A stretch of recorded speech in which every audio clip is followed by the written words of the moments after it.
हम सीरत को अपनाएं, मनाएं ना। ये तो कुफार का शिआर है। गैर मुस्लिम अपने अंबिया या अपने बड़ों का डे मनाते हैं और पूरा साल उनका तज़किरा नहीं करते। आप सल्लल्लाहु अलैहि वसल्लम की ज़ात बाबरकत ऐसी ज़ात है जो हर घड़ी याद रखने वाली, हर कदम पे मैं कहता हूँ रबीउल अव्वल, हर कदम पे बंदा सुबह सोकर उठे दुआ पढ़े तो इसने सीरत को अपनाया है। ये उससे कहीं बेहतर है जो रबीउल अव्वल के पहले अशरे में गलियों को सजादा फिरता है, नारेबाजी करता है।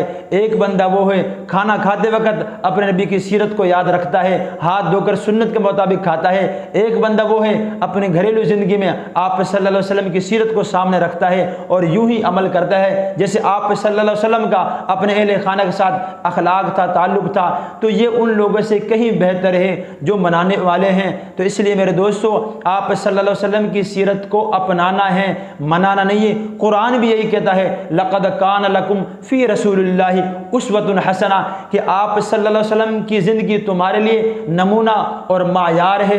नमूना किसे कहते हैं? नमूना कहते हैं मैं किसी कारीगर को कोई चीज़ दूँ कि इस जैसी आपने चीज़ बनानी है, उस जैसी चीज़ जो बनाएगा उसे कहा जाएगा कि इसने इस जैसी चीज़ बनाई है। तो आप सल्लल्लाहु अलैहि वसल्लम की ज़िंदगी हमारे लिए नमूना है कि आपकी ज़िंदगी में अपनी ज़िंदगी को ढालेंगे तब जाके हमें कामयाबी मिलेगी। कुरान भी यही कहता है मैं युतिअ रसूल फ़क़द अता अल्लाह, जिसने रसूल की इताअत की उसने अल्लाह की इताअत की। इसलिए हमें चाहिए कि हम आप सल्लल्लाहु अलैहि वसल्लम की सीरत को अपनी ज़िंदगी में भी लेकर आएँ और दूसरों तक भी पहुँचाएँ। अल्लाह से दुआ अमल करने की तौफ़ीक़ नसीब फरमाए।